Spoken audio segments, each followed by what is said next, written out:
Friends, welcome to our channel YT Surajgarh vibes. आज के एक स्पेशल एपिसोड में हम बात करने वाले हैं हमारे एक बेहद ही खास दोस्त और खास मेहमान मिस्टर मुकेश कुलोटिया जी से। इनके जीवन की कहानी हम सब के लिए एक मोटिवेशन है। एक मिडिल क्लास फैमिली से निकलकर MNIT जयपुर, IIM लखनऊ और फिर MNCs और MNC में जॉब करते हुए एक ऐसा आइडिया उनके दिमाग में आया जिससे उनकी पूरी लाइफ ही चेंज हो गई। और वो आइडिया था अपना स्टार्टअप बिगिन करने का। ये एक ऐसा मूव था उनकी लाइफ में जहां से उन्होंने अपनी एक कंफर्ट जो जर्नी चल रही थी, कंफर्टेबल जर्नी जो चल रही थी, उसको चेंज करके और एकदम से अपना बिजनेस के अंदर मूव करने का। ये एक मिडिल क्लास मैन के लिए इजी डिसीजन नहीं होता है। तो जानेंगे कि उनके स्टार्टअप के अंदर उनको किस तरीके के चैलेंजेस आए, कैसे उन्होंने स्टार्ट किया, ये आइडिया उनके दिमाग में कैसे आया, आज वो कहाँ पर है और फ्यूचर के लिए उनके क्या विजन मिशन क्या है इस स्टार्टअप को लेके। कंपनी का नाम मुस्कुरा दो प्राइवेट लिमिटेड है, जो कि रिवॉर्ड्स एंड रिकॉग्निशन की ई-कॉमर्स स्टार्टअप है। सिर्फ यही नहीं, ये एक कॉन्फिडेंट स्पीकर भी है और ये टोस्ट मास्टर्स इंटरनेशनल से भी जुड़े हुए हैं और ये उसके एक सबसे सफल डिस्ट्रिक्ट डायरेक्टर भी रह चुके हैं। वो कैसे रहे, क्या अचीवमेंट्स है, वो अपन इनसे बात करेंगे और जानेंगे कि क्या हुआ। बात नहीं खत्म नहीं होती। ये एक सक्सेसफुल ऑथर भी है। इन्होंने अपनी book move mountains one story at A time Amazon पे पब्लिश करी है, जो कि अमेजोन पे नंबर 1 बेस्ट सेलर बुक रह चुकी है। ऑन पब्लिक डिमांड इन्होंने इसको हिंदी में भी ट्रांसलेट किया है। पाने की हो चाह तो पर्वत भी देंगे राह। तो चलिए अब आपको मिलवाते हैं आज के हमारे special guest mister Mukesh Kulotiya ji से। Welcome to our channel Mukesh ji. Thank you so much Kuldeep, it is a pleasure to be here with you. तो मुकेश जी, सबसे पहले स्टार्ट करते हैं आपके इंट्रोडक्शन से। आप बताइए, अपने हमारे जो व्यूअर्स हैं उनको अपने बारे में थोड़ा सा बताइए। ठीक है, श्योर श्योर। आप जानते ही हो, वैसे सूरजगढ़ के पास कुलोट में ही मेरा बर्थ हुआ था और 10th तक की एजुकेशन गांव में स्कूल में हुई हिंदी मीडियम में, और फिर 11th क्लास में सूरजगढ़ में मैं आया। तो तभी अपन क्लासमेट बने थे 11th एंड 12th में। और 12th के बाद फिर एक साल कोटा में रहे हम लोग। आप डिफरेंट कोचिंग में थे, मैं डिफरेंट कोचिंग में था। फिर वहां से कोचिंग करके MNIT जयपुर से मैंने इंजीनियरिंग करी और फिर IIM लखनऊ चला गया MBA करने के लिए, और वहां से फिर IBM में मेरा सिलेक्शन हुआ। तो 9 साल IBM में सर्विस की, और IBM में सर्विस करते हुए मेरे को कहीं से टोस्ट मास्टर्स के बारे में पता पड़ा, तो मैंने टोस्ट मास्टर्स ज्वाइन किया अपनी कम्युनिकेशन स्किल्स पे काम करने के लिए। और ये टोस्ट मास्टर्स ज्वाइन करने का डिसीजन मेरा बहुत ही शानदार डिसीजन रहा। काफी कुछ मैंने वहां से सीखा, काफी कुछ मैंने वहां से पाया, और टोस्ट मास्टर्स ने मेरे को नया कॉन्फिडेंस दिया। उस कॉन्फिडेंस के दम पर मैंने अपनी नौकरी को 2017 में क्विट करके muskurado.com के साथ अपनी जर्नी शुरू की एज एन एंटरप्रेन्योर। और जैसे कि आप जानते हैं, एंटरप्रेन्योरशिप में शुरू में तो सबके काफी डाउन्स ही डाउन्स होते हैं, फिर बाद में धीरे धीरे इफ यू आर लकी तो फिर कुछ अप्स आना स्टार्ट हो जाते हैं। तो 2017 में जैसे मैंने बिगिन किया, तो 1-2 महीने, 3 महीने, 4 महीने, 6 महीने तक ठीक था, क्योंकि 6 महीने तक मेरा जो IBM की सेविंग थी, जो मेरा PF का पैसा था, ग्रेचुइटी का पैसा था, वो सारा पैसा मेरे पास था और मैं एकदम खुले हाथ से खर्च कर रहा था। मुझे लगा अभी ये तो इन्वेस्टमेंट है, खर्च करो खर्च करो। तो मुझे याद है, मेरे करीब 40 लाख रुपए की सेविंग्स थी मेरे पास, PF और सेविंग्स मिला के। फिर कुछ 10-12 लाख के आसपास ग्रेचुइटी मिली थी। तो 50 लाख मेरे को लगा बहुत है शुरू करने के लिए, छोटा सा काम है, इसमें ज्यादा इन्वेस्टमेंट तो है नहीं। लेकिन 6 महीने में 50 लाख पूरे खर्च हो गए, और अगले 6 महीने में लगभग 50 लाख का कर्जा और हो गया ऊपर से। तो बेसिकली एक साल में मैं प्लस 50 लाख से माइनस 50 लाख पे चला गया था। तो धीरे धीरे करके सीख ही रहे थे काफी कुछ। तो इतने में ही 2020 आ गया और कोविड आ गया। तो कोविड में सब कुछ एकदम खत्म सा हो गया था। और उस कोविड में सबसे एक अजीब बात यह हुई कि कोविड का जो लॉकडाउन लगा था, उसके जस्ट पहले वाइफ और किड्स जो जयपुर गए थे अपने पेरेंट्स के पास, और मैं अकेला यहाँ गुड़गांव में रह गया था। फिर लॉकडाउन हो गया, तो करीब 2.5 months मैं अकेला सिंगल पर्सन अपने घर में था। तो वो बड़ा मुश्किल टाइम था, पर उस मुश्किल टाइम ने मेरे को बहुत कुछ सिखाया, बहुत कुछ दिया। और उस टाइम में मैंने काफी कुछ इनिशिएटिव लिए, और उन इनिशिएटिव ने बाद में पे ऑफ भी किया। तो उस टाइम के बाद, जैसे 2021 में भी कोविड के बाद जब ये लॉकडाउन हटा और वापस से इंडस्ट्री बिगिन हुई, तो हम धीरे धीरे धीरे करके उठने लग गए थे। और 2021 से फिर हमारी जर्नी अपवर्ड बिगिन हुई, और ज्यादा टाइम लगा नहीं। फिर हालांकि टेम्पटेशंस बहुत सारे आए बीच में, पर 2023 में हम लोग टोटली डेट फ्री हो गए थे मार्च में। वो एक बहुत बड़ा मोमेंट था मेरी लाइफ में। और उसके बाद से तो जर्नी अपवर्ड ही है. Things have really been good and God has been kind and I am really blessed कि मेरे पास अच्छे दोस्त हैं और अच्छे कस्टमर्स हैं, अच्छे वेंडर्स हैं, पूरा इकोसिस्टम बहुत बढ़िया बना हुआ है. I am really happy and I am looking forward to this talk today.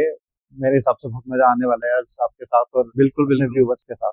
Mukesh ji, आपके इंट्रोडक्शन से ही मुझे ऐसा लग रहा है कि आज हमारे व्यूअर्स को काफी कुछ सीखने को मिलेगा, बहुत सारी नई चीजें जानने के लिए मिलेगी. टोस्ट मास्टर्स के बारे में मुझे भी ज्यादा आइडिया नहीं है, तो देखते हैं, आज काफी कुछ सीखने को मिलने वाला है.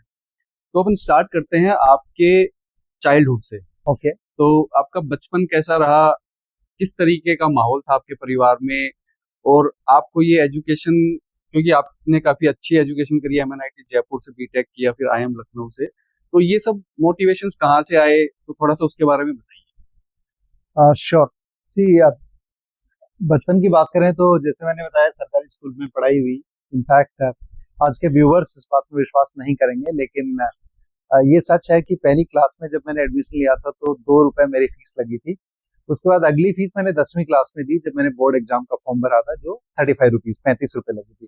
तो पहली क्लास से 10वीं क्लास तक, फर्स्ट से 10th तक मेरी टोटल जो एजुकेशन का खर्चा था, अगर हम बुक्स को, नोटबुक्स को, पेन पेंसिल को हटा दें तो 37 रुपीज की फीस मेरी लगी थी. स्कूल में ज्यादा कुछ पढ़ाई की तरफ फोकस था नहीं, मैं एक एवरेज स्टूडेंट होता था. पर 7th क्लास में एक काफी अजीब सी घटना घटी. हुआ क्या कि जैसे 6th में मैं आया तो संस्कृत और इंग्लिश नए नए सब्जेक्ट बिगिन हुए थे और इंग्लिश में ABC मैंने 6th में सीखना शुरू किया, तो मेरा इंटरेस्ट काफी बन गया उस तरफ और मुझे बहुत मजा आने लगा. तो उस मजे मजे में 7th क्लास में जो है इंग्लिश का टेस्ट हुआ पहला, और उसमें मैंने हाईएस्ट मार्क्स स्कोर कर दिए. तो जो दूसरा मेरा फ्रेंड था, क्लासमेट था, जो पहली क्लास से 6th तक फर्स्ट आया था, 7th में वो मेरे से एंग्री हो गया. उसने बोला, यार तुम्हारी हिम्मत कैसे हुई मैक्सिमम मार्क्स स्कोर करने की, मेरे को करने थे, इतनी पढ़ाई क्यों करी तुमने. तो वहां थोड़ी सी बात बिगड़ गई. तो मैंने कहा, यार आप प्यार से बोलते तो मैं चलो पढ़ना बंद भी कर देता, लेकिन आप ऐसे गुस्से में बोलोगे तो फिर मैं ज्यादा पढ़ूंगा. तो वहां हमारी हाथापाई भी थोड़ी सी हो गई थी, हम लड़ाई लड़ने लग गए थे. तो फिर मैंने पढ़ाई पे ध्यान देना शुरू किया 7th क्लास में, उस एक घटना के बाद. उसके बाद से फिर मेरे को पढ़ाई के अलावा कुछ दिखाई देता नहीं था. और शुरू में जैसे पापा मेरे को बहुत सारे घर के काम कुछ कुछ कुछ कहते रहते थे, मैं कर भी देता था. 7th से मैं धीरे धीरे मना करने लग गया क्योंकि मेरा फोकस पढ़ाई की तरफ शिफ्ट हो गया. तो शुरू में तो पेरेंट्स को भी बुरा लगा कि ये घर के काम के लिए मना कर रहा है, लेकिन धीरे धीरे उनको लगा कि पढ़ाई की तरफ फोकस हो गया है, इसका पढ़ना चाहता है, तो फिर वो खुश हो गए, चलो ठीक है पढ़ने देते हैं. तो 10th के बाद मेरा मन था कि मैं संस्कृत लेके आचार्य बनूं, BA MA करके. पर एक मेरे जानने वाले सज्जन थे गांव में, तो उनसे भी ऐसे कनेक्शन हुआ था कि जैसे हमारी क्लास में 10th क्लास में स्कूल में साइंस के टीचर नहीं थे, और वो पूरी साल भर नहीं थे. मतलब किसी ने हमें साइंस में एक पेज, एक चैप्टर भी किसी ने पढ़ाया नहीं, वो पूरा खुद ही बच्चों ने पढ़ा था.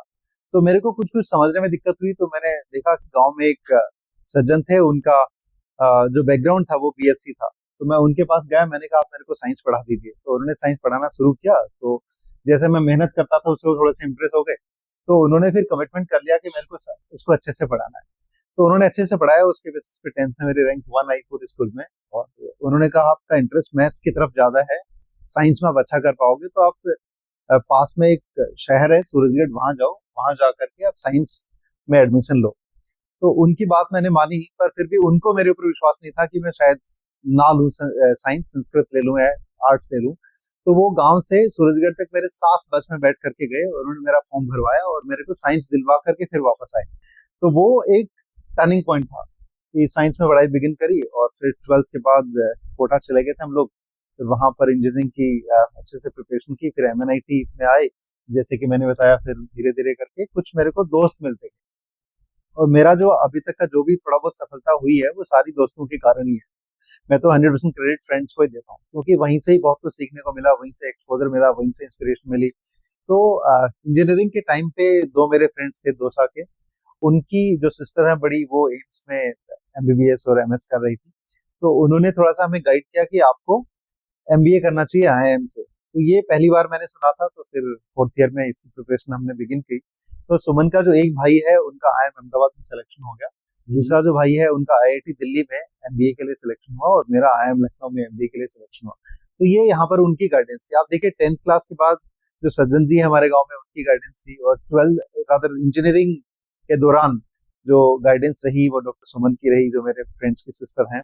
ऐसे ही आगे भी करियर में ऐसे बहुत सारे टर्निंग पॉइंट्स आए जहाँ पर लोगों की गाइडेंस के कारण मैं सही रास्ते पर जा पाया और सही डिसीजन ले पाया। तो मैंने जो कुछ भी पाया, इनफैक्ट उसमें 99% क्रेडिट मैं अपने फ्रेंड्स को ही देता हूँ। लोग अपने पेरेंट्स को ज्यादा देते हैं, पर मैं अपने फ्रेंड्स को क्रेडिट ज्यादा देता हूँ जो भी मैंने कुछ अचीव किया है उसमें। तो यही एक जर्नी रही, गांव से बिगिन होकर के पूरा स्कूल कॉलेज और एमबीए तक की, और उसके बाद आईबीएम का टाइम काफी अलग रहा। आई थिंक वो आगे के कुछ सवाल आप पूछोगे उनमें कवर करें। बिल्कुल बिल्कुल, वो अपन डिटेल में बात करेंगे। ओके। जैसा कि मैंने नोटिस किया है जब अपन स्कूल में थे, कि आप उस टाइम पे स्कूल टाइम में भी काफी डिसिप्लिन और बहुत ही शांत आपका नेचर था, बहुत ही काम और कंपोज टाइप के आप इंसान थे। तो वो आज भी आप कैरी करते हैं वो चीज। और या और एक दूसरा पॉइंट ये है कि जब आप स्कूल में आए तो उस टाइम पे जैसे हम लोग सूरजगढ़ में थे, सूरजगढ़ में अपन लोग मारवाड़ी बोलते हैं, करेक्ट। लेकिन आप जब स्कूल में आए तो हमने नोटिस किया कि आप 100% हिंदी में ही बात करने की कोशिश करते थे जी। तो कुछ स्पेसिफिक रीजन है उसके पीछे या क्या था? नहीं, देखो गांव में तो टोटल मारवाड़ी चलती है, हिंदी में भी कोई बोलने की बात करेगा तो लोग कहेंगे ये क्या इंग्लिश में होता है। और टीचर्स भी मारवाड़ी में पढ़ाते हैं, सब कोई माहौल ही नहीं था ऐसा। लेकिन जब मैं 11th क्लास में साइंस में एडमिशन लेने के लिए गांव से निकल के टाउन में आया, सूरजगढ़ में आया, तो मेरे को एक थोड़ा डर था शहर का, कि शहर के बच्चे ऐसे होते होंगे, वैसे होते होंगे, वो अच्छी इंग्लिश बोलते होंगे, हिंदी बोलते होंगे। तो मैंने एक डिसीजन लिया कि चलो मेरे को इंग्लिश तो नहीं आती है, पर मैं हिंदी बोलने की कोशिश करता हूँ। और हिंदी चूंकि लिखते थे, पढ़ते भी थे, बस बोलते ही नहीं थे 10th तक, तो बोलने में इतनी बहुत दिक्कत हुई भी नहीं। तो मैंने हिंदी में बोलना शुरू किया शुरू में। और फिर धीरे धीरे मेरे को बाद में रियलाइज हुआ कि यहाँ के बच्चे, शहर के बच्चे भी मारवाड़ी ही बोलते हैं। लेकिन फिर मेरा ऐसे एक फ्लुएंसी बनने लग गई थी और मेरे को मजा आने लग गया था हिंदी बोलने में, तो मैं हिंदी में ही कंटिन्यूड रहा। और हिंदी में कुछ कुछ शब्द बोलने में मेरे को दिक्कत होती थी, तो कुछ बच्चे कभी कभी थोड़ा मजाक भी बनाते थे, पर धीरे धीरे फाइनली हिंदी सीख ही ली। मतलब 11th क्लास में बच्चे इंग्लिश सीखने की कोशिश करते हैं, मैं हिंदी सीखने की कोशिश कर रहा था।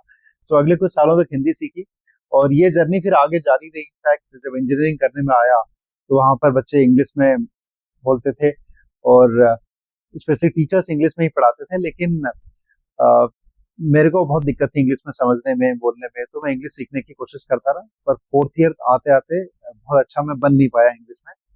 हिंदी में काफी अच्छा हो गया लेकिन इंग्लिश में अच्छा नहीं बन पाया। और ये जो वीकनेस है आगे तक रही। इनफैक्ट जब मैं एमबीए करने गया तो वहां पर लोग एचआर मैनेजमेंट पढ़ते थे, मार्केटिंग पढ़ते थे, फाइनेंस पढ़ते थे, ऑपरेशंस पढ़ते थे, स्ट्रेटेजी पढ़ते थे, लेकिन मैं वहां पर इंग्लिश पढ़ता था। मैं कोशिश करता था इंग्लिश बोलना कैसे सीखूं, तो वहां पर भी कोशिश जारी रही। इनफैक्ट हमारी एक प्रोफेसर होती थी एडवांस ओरल कम्युनिकेशन के लिए, डॉक्टर नीरजा पांडे, तो वो काफी फीडबैक मेरे को देती थी। इनफैक्ट एक बार उन्होंने मेरा वीडियो रिकॉर्ड करके भी मेरे को फीडबैक दिया। मदर टंग इन्फ्लुएंस काफी था, जो आज भी है लेकिन उस टाइम बहुत ज्यादा होता था। पर धीरे धीरे ये जो संघर्ष है इंग्लिश सीखने का, ये आईबीएम में आकर के वहां पर भी मेरे को काफी परेशानी हुई इंग्लिश नहीं बोल पाने की। तो वहां किसी ने मेरे को टॉस्ट मास्टर से इंट्रोड्यूस कराया और वहां मैंने इंग्लिश बोलना सीखा। फिर उसके बाद कहानी वहां शुरू खत्म हुई नहीं थी बेसिकली। फिर एक प्रोजेक्ट में जब मैं आया आईबीएम के अंदर, तो वो प्रोजेक्ट अफ्रीकन कंट्रीज में होता था, तो वहां पर काफी सारे कंट्रीज में फ्रेंच बोली जाती थी। तो जब मुझे पता लगा कि फ्रेंच बोली जाती है वहां पर, और जब मुझे ये पता लगा कि पूरे टीम में करीब 100 लोग हैं और उन लोगों में से किसी को भी फ्रेंच नहीं आती, तो आई थॉट ये तो बहुत बड़ा एक प्लस पॉइंट हो सकता है अगर मैं फ्रेंच सीखूं तो मैंने क्या किया, नेक्स्ट डे ही जाकर के ओलियंस फ्रांसिस में फ्रेंच की कोचिंग क्लासेस ज्वाइन कर। तो अगले 15 महीने तक मैं फ्रेंच सीख रहा था। मैंने A1, A2, B1, B2 4 certifications वहाँ स्पीकिंग, राइटिंग, रीडिंग के किए। और फिर मैंने काफी सारे फ्रेंच कंट्रीज में जाकर के फ्रेंच में असाइनमेंट्स डिलीवर किए, जैसे ट्रेनिंग्स देना है या फिर डॉक्यूमेंट्स ट्रांसलेट करना है, पीपीटी बनाना है, MS वर्ड की रिपोर्ट बनानी है, वो सब फ्रेंच में किया और काफी अच्छा अनुभव रहा। और सब इसीलिए कर पाया कि मैं हिंदी सीखने का भी लेटेस्ट ताजा ताजा अनुभव था। 11th 12th से लेकर इंजीनियरिंग के एंड तक हिंदी सीखी, फिर MBA से बिगिन करके आईबीएम के कुछ सालों तक इंग्लिश सीखी। तो लैंग्वेजेस सीखने का जो फ्लो बना हुआ था उसको मैंने कंटिन्यूड रखा और फिर वहाँ फ्रेंच सीखी। तो अभी फ्रेंच में मैं मैनेज कर लेता हूँ। वैसे काफी टाइम हो गया, थोड़ा भूल गया हूँ मैं, but I can manage in any French country even if they don't speak anything in. तो Marwari, Hindi, English and French, हाँ ये जर्नी रही कुछ सालों की, जो लगभग 10 साल में चारों चीजें सीखी। अब अगर आप पूछेंगे तो मारवाड़ी सबसे कमजोर है। तो जैसे मैंने आपसे पूछा वो काम और कंपोज से आप बहुत, क्या वो आज भी है या कुछ चेंजेस आए? ऐसा बहुत ज्यादा नहीं, मैं आज भी थोड़ा कूल ही रहता हूँ, ऐसा बहुत ज्यादा चेंजेस आए नहीं। पर हाँ, बीच में जैसे पहले काफी गुस्सा हो जाता था मैं, अब वो और कम हो गया। अच्छा। उसका भी एक रीजन है, हमारे टोस्ट मास्टर्स में जो मेरे सीनियर थे नीरज गुप्ता जी, और वो डिस्ट्रिक्ट डायरेक्टर होते थे, मैं प्रोग्राम क्वालिटी डायरेक्टर होता था, जो सेकंड हाईएस्ट रैंक होती है, वो हाईएस्ट रैंक पे थे। तो जब उनका टर्म बिगिन ही हो रहा था डिस्ट्रिक्ट डायरेक्टर का, तो हम दिल्ली में ये एक जगह है जीके में बिकाने वाला, तो वहां पर हम गए थे, और उनकी जो सीनियर थी वो उनको हैंड ओवर कर रही थी, मैं बस देख रहा था शांत वहां बैठा बैठा। तो जो उनकी सीनियर थी डॉक्टर रीत अरोड़ा, वो एक अपनी होंडा सिटी में आई थी, और उन्होंने वैले पार्किंग में गाड़ी दे दी। तो करीब 1 घंटे बाद वो वैले पार्किंग वाला जो वहां पर स्टाफ मेंबर था वो आया, और आके उनको बोला कि मैडम आपकी गाड़ी की चाबी किसी दूसरी गाड़ी में हमने गलती से रख दी, और वो गाड़ी चली गई, हमें पता भी नहीं किसकी गाड़ी थी, आप घर से अपनी दूसरी चाबी लेकर के गाड़ी ले जाओ। तो इतना कैजुअली बोला जैसे कुछ हुआ ही नहीं।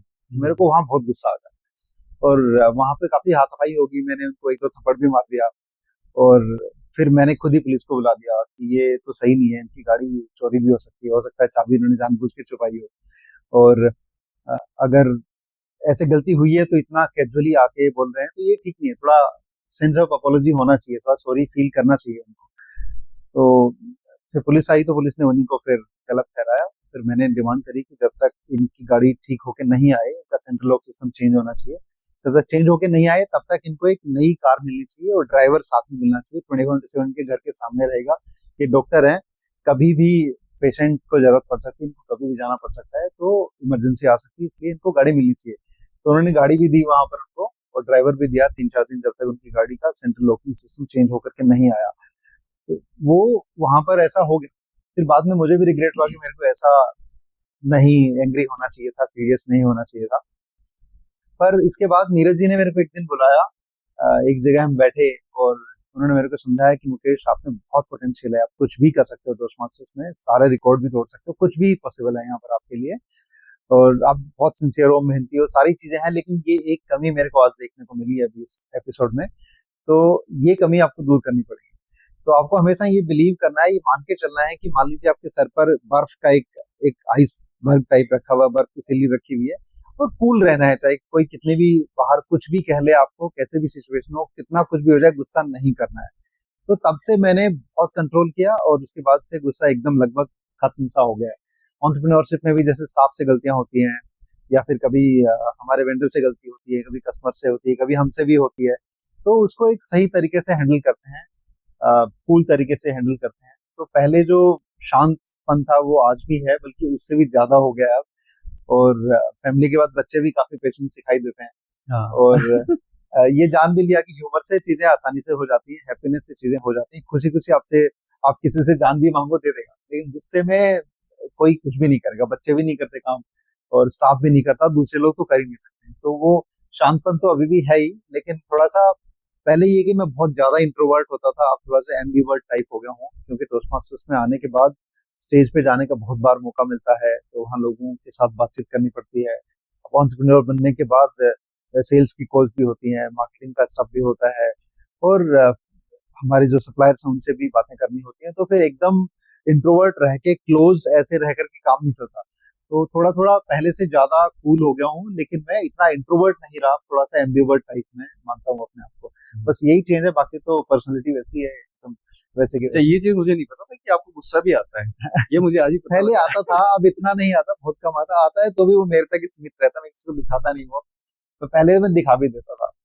तो देखो, मैंने वो जो पहली इंसिडेंट था स्कूल में 7th क्लास में, हमारी लड़ाई हो गई थी दो दोस्तों के बीच में, उसने मेरे को बोला मेरे से ज्यादा मार्क्स कैसे स्कोर किए, तो तब भी हाथापाई हो गई थी। और एक ये टोस्ट मास्टर्स के जो इवेंट मैंने आपको बताया, इसमें भी ऐसे ही हो गया था, तो जो कि गलत है, जो कोई भी करे गलत है, तो नहीं करना चाहिए। एज ए पर्सन मुझे सामने वाले का रिस्पेक्ट करना ही चाहिए, चाहे वो गलती करे चाहे कुछ भी है। तो वो मैंने अपनी सीमाएं लांघ दी थी वहां पे, जो कि गलत था। तो मैंने अपनी गलती को स्वीकार किया, और अब उसके बाद से चीजें एकदम चेंज हुई हैं, और अभी एवरीबॉडी अप्रिशिएट्स कि आप इतना कैसे चेंज हो गए। तो आई थिंक वो एक इंसिडेंट बताने लायक थी, जिसने मेरे को काफी बदला, वो एक टर्निंग पॉइंट टाइप था। तो हाँ, आपके सवाल का जवाब ये है कि मैं शांत अभी भी हूँ, लेकिन पहले जो इंट्रोवर्ट था उतना इंट्रोवर्ट नहीं, थोड़ा सा मैं आउटगोइंग हो गया हूँ, थोड़ा सा एक्सट्रोवर्ट बनने की तरफ जा रहा हूँ। आपका जो कॉलेज था MNIT जयपुर हम्म। और IIM लखनऊ, आपके कॉलेज टाइम की आपकी कोई मेमोरेबल मोमेंट कोई ऐसा हो जो आप शेयर करना चाहते हो हमारे साथ? वैसे तो लोगों की लाइफ में कॉलेज के ही मैक्सिमम मेमोरेबल मोमेंट्स होते हैं।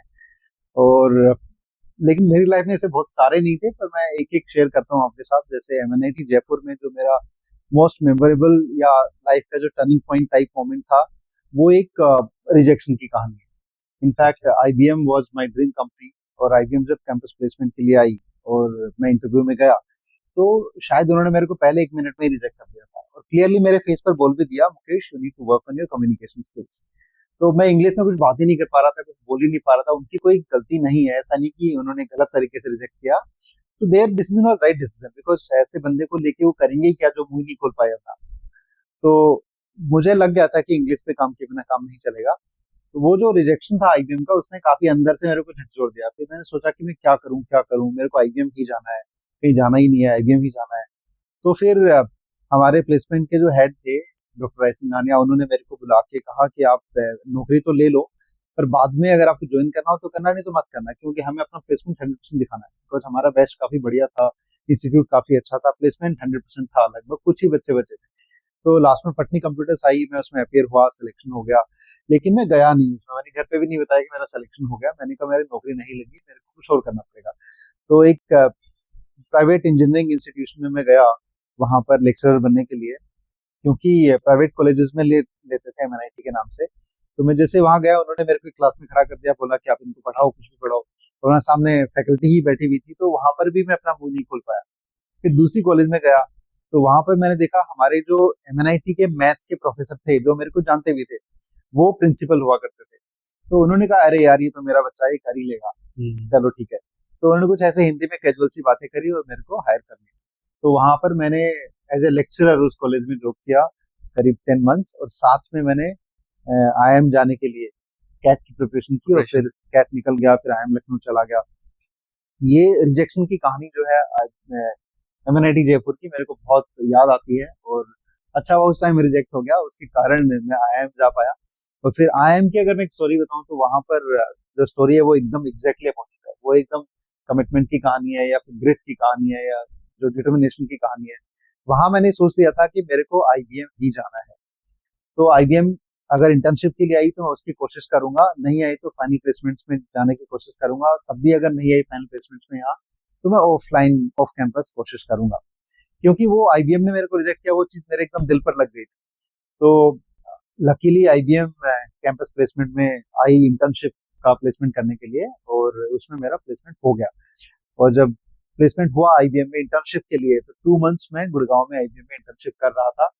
और मुझे याद है मैं करीब 8:12 8:13 पे सुबह ऑफिस पहुंचता था, क्योंकि मेरे जो पहले मैनेजर थे वो 8:15 पे आ जाते थे, और मेरे को उनसे पहले पहुंचना था। तो जाकर के मैं खुद ही वहां की लाइट्स ऑन करता था, और रात को मैं करीब 12 बजे आता था अपने रेजिडेंस पे, क्योंकि जो दूसरे मैनेजर है वो आफ्टरनून में आते थे और रात को लेट नाइट तक काम करते थे, क्योंकि उनके जो क्लाइंट्स हैं बाहर के थे, और वहां का टाइम जो डिफरेंस है उसके हिसाब से वो अपना शेड्यूल मैनेज करके चलते थे। तो मेरा टाइम एक तरह से इंटर्नशिप के टाइम पे सुबह 8:12-13 से रात को लगभग 12 बजे तक होता था। इस दौरान मेरा लंच, ब्रेकफास्ट, डिनर सब कुछ वहीं होता था। तो 2 महीने की इंटर्नशिप के बाद एक दिन मेरे को मेरे मैनेजर ने बुलाया और कहा कि Mukesh, you really work like a full time consultant and will be very happy to have you back as a full time consultant once your MBA is over. मेरे लिए वो लाइफ का सबसे बड़ा मोमेंट था उस टाइम की मैं जो चाहता था वो मेरे को मिल रहा है। और हुआ भी ऐसे ही। फिर मैं अपना आईएम गया अपना सेकंड ईयर पूरा करने के लिए, और 3 महीने ही हुए थे। उन्हीं मैनेजर का सुबह सुबह फोन आ गया 7 बजे। उन्होंने मेरे से पूछा, Mukesh did you get the PPO, pre placement offer? मैंने कहा अभी तो नहीं आया सर। तो उन्होंने कहा यार मैंने तो दे दिया था, देखता हूँ कहाँ रुका है। और वो उसी दिन शाम तक मेरे को प्री प्लेसमेंट ऑफर मिल गया था। तो आईबीएम से जो पीपीओ मेरे को मिला, उसके बाद मैंने किसी दूसरी बड़ी कंपनी में या और किसी अलग कंपनी में जाने की कोशिश भी नहीं की। मेरे लिए वो ड्रीम कम ट्रू था। और फिर 9 साल मैंने आईबीएम में सर्विस की and I enjoyed every single day at the company. I learned a lot and बहुत बढ़िया कंपनी है आईबीएम। लाइफस्टाइल भी आप अच्छी जी सकते हो। हाँ, पे मास्टर नहीं है, बहुत ज्यादा पैसा नहीं देती है, लेकिन इतना कम भी नहीं देती है। आप मेरे जैसा बंदा जिसके बहुत एक्सपेंसिव शौक नहीं है, वो आराम से मैनेज कर सकता है। और स्पेशली मेरे को जो फ्रीडम मिली आईबीएम में टोस्ट मास्टर्स को परस्यू करने की, उसके लिए मैं इस कंपनी का हमेशा काफी ग्रेटफुल रहूंगा। और जब हम लोग कॉलेज में थे उस टाइम पे आईबीएम लगभग सब लोगों की एक ड्रीम कंपनी होती थी। हाँ जी, कि आईबीएम में तो जाना ही जाना है। मेरे बैच से देखो आप 44 स्टूडेंट्स का सिलेक्शन हुआ था। We were a batch of 400 people. उसमें हमारे जो ब्रांच है उसमें भी 60 में से आई थिंक आधी क्लास उसमें सेलेक्ट हो गई थी और मैं नहीं हो पाया था। और कुछ लोगों को होना ही नहीं था, जैसे किसी को डीआरडीओ में जाना है, तो 4-5 बच्चे थे उनको डीआरडीओ में ही जाना था, गवर्नमेंट जॉब में जाना था, वो प्लेसमेंट की रही थी और डीआरडीओ में चले गए। तो ऐसे कुछ कुछ की ड्रीम कंपनी नहीं थी, पर जिनकी थी उनको सबको मिल गई थी। और मेरे को तो उन्होंने एंटरटेन ही नहीं किया था इंटरव्यू में, 1 मिनट के बाद ही कहा था कि थैंक यू सो मच। मैंने एक इंग्लिश में एक कहावत सुनी है कि you have to dream before your dream can come true. तो आपके दिमाग में मतलब आपका वो सपना था कि मुझे आईबीएम में जाना ही है। अब आईबीएम में पहुंचना कैसे है, एक बार आप रिजेक्ट हुए, उसके बाद फिर आपने उसके ऊपर मेहनत करी, आपने अपनी कमियों को पहचाना, उसके ऊपर काम किया, और फिर जब आप आईएम लखनऊ में चले गए, हाँ जी, उसके बाद और फिर आपको आपका जो ड्रीम था, जो आईबीएम जो कंपनी थी, उसमें आपका प्लेसमेंट हो गया। हाँ जी। तो इससे पता लगता है कि अगर आप अपने सपनों पे काम करोगे, आप उस पर मेहनत करोगे अपने डिसिप्लिन के अंदर रह के, तो you will achieve your dreams. ये ट्रू है काफी हद तक, पर कई बार हो सकता है नहीं भी सपने आप अचीव कर पाओ, पर उस केस में भी जो जर्नी है सपनों के लिए स्ट्रगल करने की, वो जर्नी अपने आप को आप सीखोगे अपने आप में जरूर, बहुत अहमियत उस रखती जर्नी है। से आप बहुत सीखोगे जरूर। बहुत सीखेंगे। हाँ, तो या तो सपने पूरे हो जाएंगे, अगर नहीं होते हैं तो उस जर्नी से हार करके भी हम बहुत कुछ सीख लेते हैं। तो the journey is worth trying for, worth going for. तो जैसे कि आप आईबीएम की बात कर रहे हो, तो आईबीएम से रिलेटेड कोई मेमोरेबल मूवमेंट या कोई स्पेशल अचीवमेंट आपके दिमाग में हो जो आप शेयर करना चाहते हो? आईबीएम तो वैसे अपने आप में पूरी 9 साल की जर्नी फैंटास्टिक थी। I loved every single day in the company, and probably वही रीजन था कि पहले 3 साल तक मैंने कोई छुट्टी नहीं ली। जो पहली छुट्टी मैंने आईबीएम से ली थी, जून 2008 में मैंने ज्वाइन किया था, और जो पहली छुट्टी मैंने अपनी कंपनी से ली थी वो फरवरी 2011 में ली थी अपनी शादी के लिए। 3 साल तक कोई छुट्टी नहीं ली, because I love being in the company. लोग इतने अच्छे थे, लर्निंग बहुत होती थी, ऑफिस बहुत बढ़िया था, और फ्रेंड्स काफी अच्छे बन गए थे, मैनेजर्स एकदम एक से एक अच्छे थे। मैंने सुना है बॉसेस के कारण ही लोग नौकरी छोड़ते हैं, मेरे बॉसेस हमेशा अच्छे रहे। I been lucky with people, I am consistently telling कि I been lucky with people. मेरे फ्रेंड्स या फिर मैनेजर्स या कोलीग्स या अभी ऑफिस में स्टाफ या अभी मेरे कस्टमर्स, वेंडर्स, सारे लोग बहुत अच्छे। तो आईबीएम में काफी अच्छी जर्नी रही, लेकिन वो एक कहते हैं ना सर्कल बैक वाला जो मोमेंट होता है, पूरा life coming to a full circle जिसको कहते हैं, वो तब हुआ जब मैंने आईबीएम से रिजाइन किया।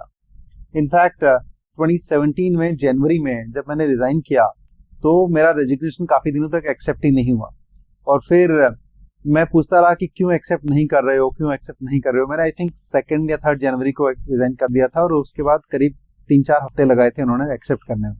तो बीच में मेरे से डिस्कशन करते रहे, आपको क्या चाहिए, आपको ऑन साइट अपॉर्चुनिटी चाहिए, आपको कहीं बाहर जाना है, आपने फ्रेंच सीख लिया, आपको फ्रेंच कंट्री में कहीं जाना है, या फिर फैमिली के साथ 1-2 साल की बाहर का ट्रिप बनाना है, सैलरी कम है, क्या चाहिए आपको, बोलो, प्रमोशन चाहिए। मैंने कहा नहीं, मेरे को कुछ नहीं चाहिए, मेरे को अपना खुद का कुछ ट्राई करना है कुछ टाइम के बाद, और अभी मैं टोस्ट मास्टर्स में डेडिकेटेड हूँ कुछ महीने के लिए, यहाँ मेरे को टाइम स्पेंड करना है, यहाँ से मेरे को लर्निंग के लिए बहुत कुछ मिल रहा है। अब टोस्ट मास्टर्स में अर्निंग तो कुछ होती नहीं थी, पैसा अपनी जेब से ही लगता था, पर लर्निंग बहुत मैसिव थी, बहुत ही काफी ज्यादा लर्निंग होती थी। तो मैंने कहा मैं यहाँ थोड़ा फोकस कर रहा हूँ कुछ महीने के लिए, और फिर मेरा प्लान है अपना एक स्टार्टअप डालने का। तो फाइनली उन लोगों ने एक्सेप्ट किया, लेकिन एक्सेप्ट करने से पहले मैंने उनको बोला कि ऐसा क्या है जो मेरे को जाने नहीं दे रहे आप। बहुत सारे लोग हैं, हमारे टीम बहुत बड़ी है, टेक्निकली मेरे से एक बढ़ के लोग हैं। मैं तो बहुत नीचे आऊंगा टेक्निकल वाइज, आप देखोगे तो मेरे से बेटर लगभग सारे ही लोग मेरे से अच्छे हैं टेक्निकल स्किल्स की बात करेंगे तो। और आईबीएम तो एक टेक्नोलॉजी कंपनी है, तो आप मेरे को जाने क्यों नहीं दे रहे। तो उन्होंने जो बोला उससे उस टाइम आई स्टार्टेड क्राइंग। तो उन्होंने कहा कि हमने कुछ गलत नहीं बोला, आप ऐसे क्यों कर रहे हो। तो मैंने कहा गलत नहीं बोला, आपने सही बोला, पर वो सही मेरे को थोड़ा ऐसे फील हो गया। और ये था कि उन्होंने कहा कि देखो टेक्नोलॉजी वाइज, स्किल्स वाइज तो बहुत सारे लोग हैं यहाँ पे, आप सही कह रहे हो, और नहीं है तो टेक्नोलॉजी सिखाई जा सकती है। मे बी 5-6 महीने में किसी को कोई भी स्किल डेवलप करने में टाइम नहीं लगता। 2-3 महीने का ट्रेनिंग दो और स्किल डेवलप। बिल्कुल, आप एकदम सही। ऐसे ही मेरे को उन्होंने बताया, हालांकि मेरे लिए उस टाइम ये कोडिंग सीखना बड़ा मुश्किल काम था, तो मेरे को ऐसा नहीं लगता था, मुझे लगा टाइम लगेगा, लेकिन उन्होंने कहा ये तो सीख सकते हैं, 5-6 महीने का टाइम है। और आईबीएम में तो टेक्नोलॉजी के तो बहुत धुरंधर बैठे हुए हैं, पर आपका जो कनेक्ट है लोगों के साथ 1-to-1, आपका जो कम्युनिकेशन है, जिस तरह से आप कनेक्ट करते हो या कम्युनिकेशन करके काम जल्दी करवा लेते हो, वो बहुत यूनिक है। तो उन्होंने मेरे को जैसे ऑन साइट जाने की अपॉर्चुनिटीज दी। अफ्रीका के बहुत सारे कंट्रीज में मैं गया, कुछ अजीब अजीब नाम, जैसे बुर्किना फासो में गया, घाना गया, गबो एक कंट्री है वहां गया, फिर रवांडा गया, मदागास्कर गया, कीनिया, ऐसे कुछ कंट्रीज में मैं जाके आया। तो उनका ये कहना था कि जहां भी जिस भी कंट्री में आपको भेजते हैं वहां आपका असाइनमेंट पहले खत्म हो जाता है। जैसे किसी दूसरे बंदे को भेजेंगे, 1 महीने के लिए भेजेंगे तो 15 दिन का एक्सटेंशन मांगेगा वो, लेकिन मेरे को 1 महीने के लिए भेजते थे, वो 3 हफ्ते में असाइनमेंट कंप्लीट हो जाता था। मेरे को 20 दिन के लिए भेजेंगे, 15 दिन में हो जाता था। उसका कारण ये नहीं कि मैं बहुत इफेक्टिव था या मैं बहुत ज्यादा काम करता था, दूसरे लोग शायद मुझसे ज्यादा काम करते थे, लेकिन मेरा जो लोगों से कनेक्शन था वो स्ट्रॉन्ग हो गया था। आई डोंट नो कैसे, पर मैं शायद सुनता काफी ठीक से हूँ लोगों को, या उनकी लैंग्वेज में कुछ बातें करने की कोशिश करता हूँ। जैसे फ्रेंच कंट्रीज में मैं गया तो थोड़ी थोड़ी टूटी फूटी फ्रेंच में बोलता था, उससे उनको खुशी बहुत मिलती थी और सब लोग मेरे को जानने लग गए थे। इनफैक्ट मैं कॉल पे भी आता था, हाँ बिल्कुल मिलता था उनको। मैं कॉल पे भी आता था तो लोग कहते थे कि there is somebody who speaks French. मैं गाबों करके कंट्री वहां गया तो एक आईटी हेड थी उस कंपनी के वहां पे, उसने मेरे को बोला कि मुकेश, हम लोग आप लोगों से बात करने के लिए इंग्लिश सीखते हैं, लेकिन पहला इंस्टेंस मिला है जहां पे एक इंडियन ने हमसे बात करने के लिए फ्रेंच सीखी है, तो आप बोलो आपको क्या चाहिए हमसे, हम आपको वो देंगे। तो फिर हम कुछ वो बॉलीवुड की बातें होती थी, जैसे वो शाहरुख खान की फैन थी लेडी, तो शाहरुख खान के कुछ गाने भी सुनती थी वो, ऐसे तो काफी फ्रेंडली कनेक्शन हमारा बन गया। फिर मैंने देखा कि वहां पर क्लाइंट के साइड से एक लेडी थी जो एक्टिंग भी करती थी, और एक्टिंग में एक मूवी रिलीज हो रही थी उनकी, तो फ्रेंच मूवी थी। उस फ्रेंच मूवी में उन्होंने मेरे को प्रीमियर जो था उसका लॉन्च, उसमें मेरे को बुलाया, स्पेशल इनविटेशन दे करके मैं गया। I enjoyed the French movie, पूरी समझ नहीं आई, 10-20% ही समझ आई, लेकिन फिर भी आई एंजॉयड दैट मूवी।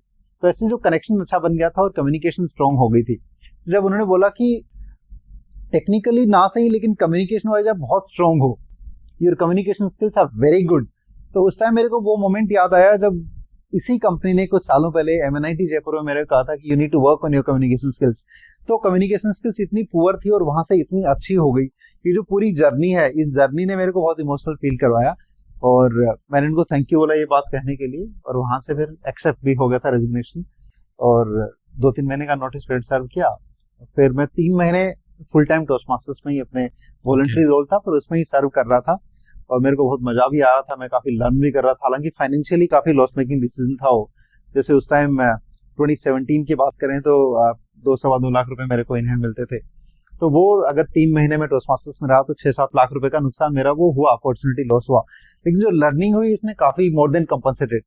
तो मैं यही कहता हूँ, जैसे मान लीजिए आप ISB में जाते हैं या फिर फॉरेन इंस्टीट्यूट में जाते हैं या IIMS में भी जाते हैं, जॉब छोड़ के लोग MBA करने जाते हैं, तो उसमें उनकी जॉब की सैलरी का भी नुकसान है, उसके ऊपर से वो फीस भी देते हैं। Correct. तो डबल लॉस हो रहा है एक तरह से। तो मेरे केस में क्या था, मेरे को सैलरी का नुकसान तो था, लेकिन मेरे को हैवी फीस नहीं देनी पड़ रही थी, फिर भी लर्निंग हो रही थी। तो ये IBM का जो मेरा मेमोरेबल पॉइंट था कि मेरे मैनेजर ने मेरे को बोला कि आपकी कम्युनिकेशन स्किल्स बहुत अच्छी हैं, ये मैं हमेशा याद रखूंगा, और ये मेरे को कॉन्फिडेंस भी देता है कि एक मोमेंट वो था जहां पे मेरी कम्युनिकेशन स्किल्स वीक होने के कारण मेरे को रिजेक्ट कर दिया गया था, दूसरा मोमेंट वो था जहां पर मेरी कम्युनिकेशन स्किल्स स्ट्रांग होने के कारण मेरे को जाने नहीं दिया जा रहा था। तो यही मेरी सबसे बड़ी मेमोरी है वहां की। आप जैसे आपने मेंशन किया कि आपकी लाइफ में लोगों का रोल बहुत ही इंपॉर्टेंट रहा है आपके डिसीजन मेकिंग में, आपको गाइडेंस देने में, तो ऐसा कोई इंसान जो आपके लाइक स्कूल टाइम में या कॉलेज में या प्रोफेशनल करियर में या स्टार्टअप में, कोई ऐसा इंसान जिसको आप याद करते हो कि हाँ उस इंसान ने मेरे को लाइफ में बहुत सपोर्ट किया या गाइडेंस बहुत अच्छे से किया, जिसकी वजह से आप अच्छे डिसीजन ले पाए? हाँ जी, तो ऐसा कुछ आप शेयर करना चाहोगे? ऐसे बहुत सारे हैं, मतलब हंड्रेड्स ऑफ पीपल, हर मोड़ पे हर कहीं लोग बहुत कुछ सिखाते हैं, अच्छा करके भी सिखा देते हैं, कभी बुरा हो जाता है अपना फिर भी वो सिखाई जाते हैं बहुत कुछ। तो I am truly grateful to everybody, किसी ने अच्छा किया उसके साथ भी, किसी से गलती में कुछ हो गया तो वो भी उससे भी लर्न करने को काफी कुछ मिला है। पर आपने टीचर्स की बात करी तो मैं एक ऐसे कॉमन टीचर की बात आपसे करना चाहूंगा जिससे आप मुझसे ज्यादा पढ़े हो। आपने आई थिंक 12-13 ईयर्स एक स्कूल में पढ़े, मैं लास्ट के 2 ईयर्स 11-12 में स्कूल में आया था, तो हमारे कॉमन टीचर होते थे संतोष गाड़ोदिया जी। करेक्ट। तो हम लोगों को फिजिक्स और मैथ्स पढ़ाते थे, फिजिक्स और मैथ्स पढ़ाया उन्होंने। तो वो क्या है, बहुत ही अपने काम से काम रखने वाले, टू द पॉइंट रहने वाले, एकदम probably the most sincere teacher of the entire school, may be in the entire history, ऐसे रहे होंगे। बहुत मेहनती तो डेफिनेटली हैं ये, उनकी अपनी स्टोरी बहुत इंस्पायरिंग है, प्रोबेबली आपको उनको भी कभी पॉडकास्ट में लाना चाहिए। वो 12th पास करके टीचर बने थे, फिर धीरे धीरे उन्होंने अपना स्टैटिस्टिक्स में BA MA किया, फिर वो अभी गवर्नमेंट जॉब में हैं, वो टीचर हैं, और फिजिक्स के most favourable teacher, most favourite teacher बहुत सारे स्टूडेंट्स के रहे, मैथ्स के अच्छे टीचर रहे, तो मैनेजमेंट में भी इनफैक्ट स्कूल के रहे, स्कूल को काफी नई ऊंचाई तक ले जाने में उनका योगदान रहा।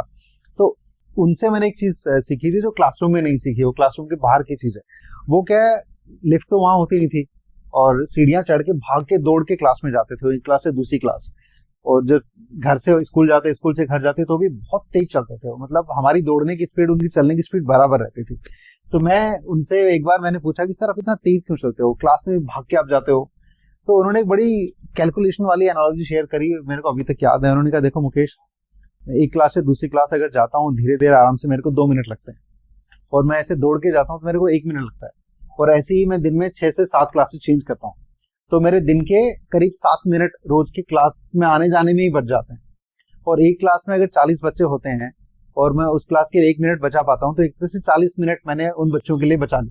और ऐसे ही अगर 7-8 क्लासेस में जाता हूँ तो 8 गुणा 4 करोगे, 40 करोगे, तो 320 मिनट मैंने बच्चों के लिए बचा ली, और अपने लिए चलो 7-8 मिनट ही बचाई, पर वो एक दिन में बचाई। आप उसको मल्टीप्लाई करिए महीने से, लेट से 25 दिन से मल्टीप्लाई करिए, करेक्ट। तो एक महीने में मैंने करीब 180 मिनट तक, मतलब 3 घंटे बचाए।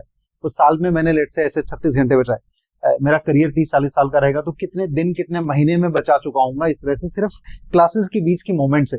और घर से स्कूल, स्कूल से घर, या कहीं और जाने का भी बीच में मिला दो, तो पूरी जिंदगी में ना मेरे पास मे बी 1 साल 2 साल एक्स्ट्रा काम करने को रहेगा अगर मैं ऐसे चलूंगा। प्लस मैं एक्टिव बना रहूंगा तो मेरी बॉडी सही रहेगी, वो एक एक्सरसाइज की तरह से काउंट हो जाता है, मिनी एक्सरसाइज। तो ये जो उन्होंने बताया मेरे को बहुत इंस्पिरेशन मिली इससे। और फिर मैंने जो बिटवीन द जॉब्स जो ट्रांजिशन पीरियड होता था उसको यूज करना इस्तेमाल किया, उनसे शिक्षा लेकर के। तो जैसे मेरी इंग्लिश काफी कमजोर थी उस टाइम, तो मैंने डेली एक वर्ड सीखना शुरू किया। फिर मैं एक डायरी बनाई, उसमें डेली एक वर्ड लिखता था।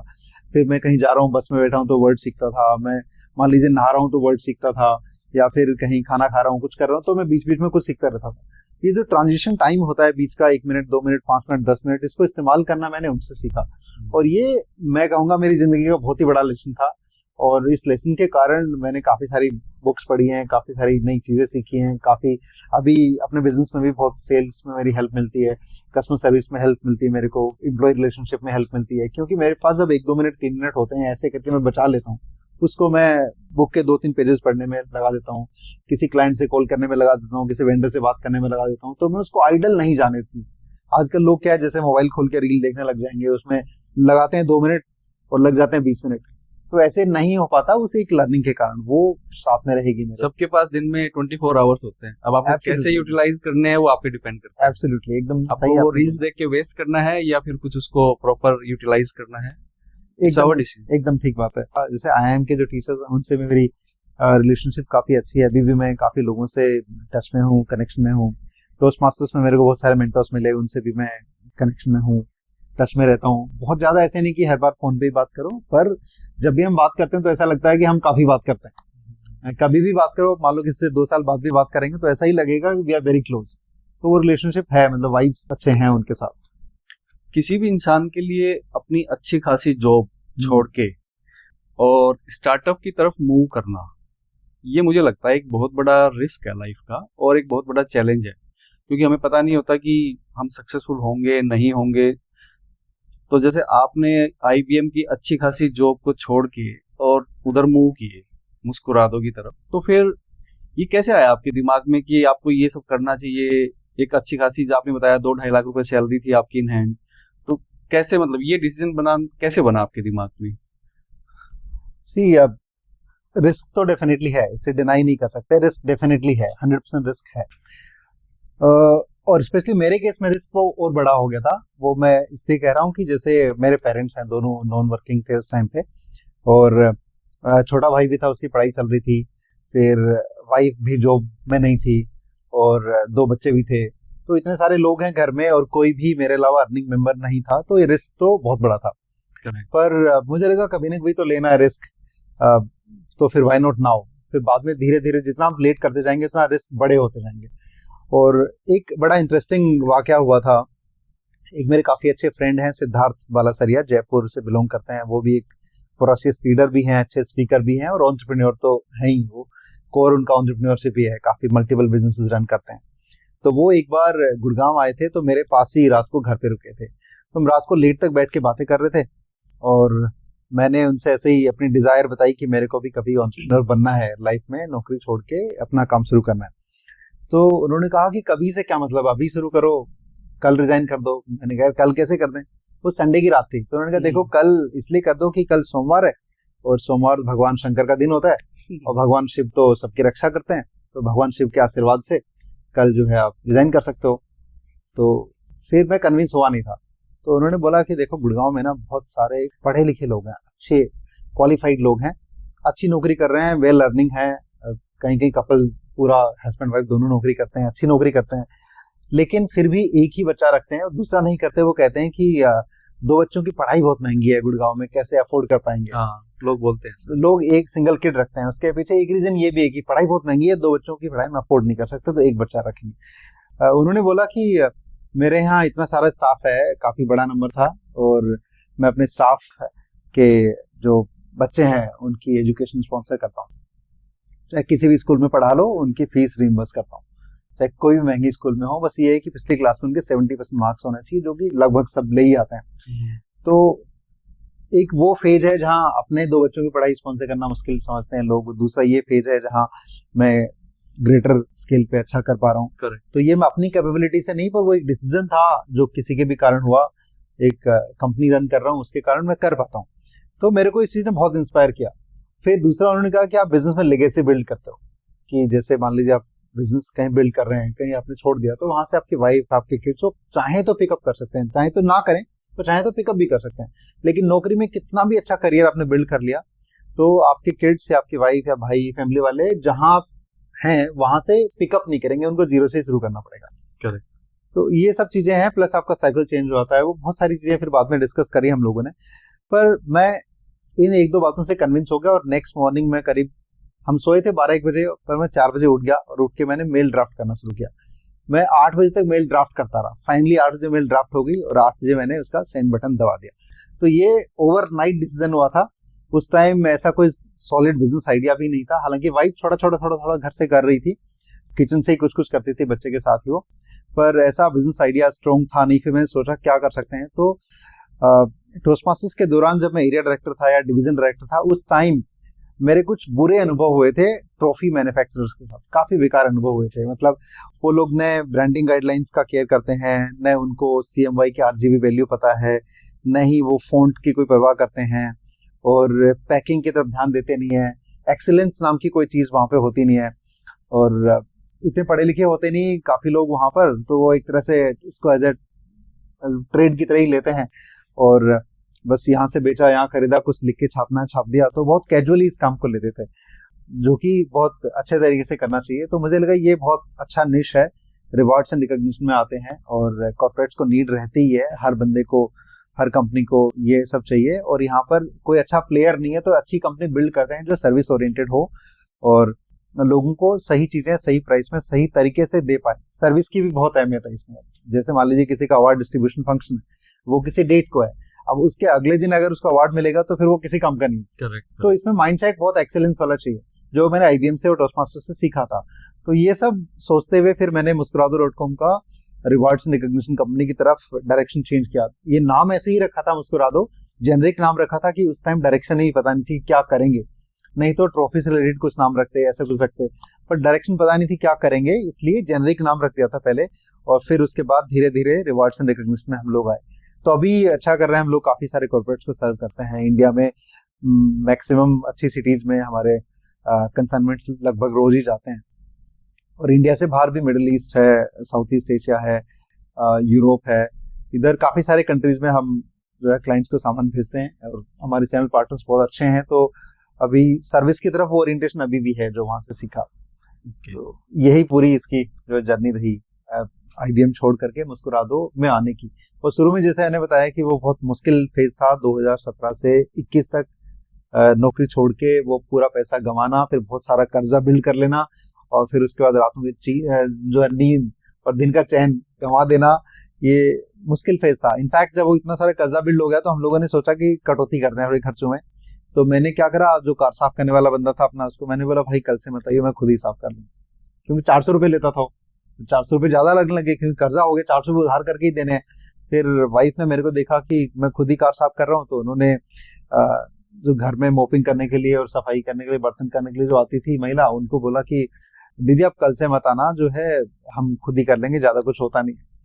तो वो एक ऐसा मुश्किल फेज था, पर वो धीरे धीरे धीरे वो एक फेज होता है बिजनेस का, वो निकल गया और अभी ठीक है सब।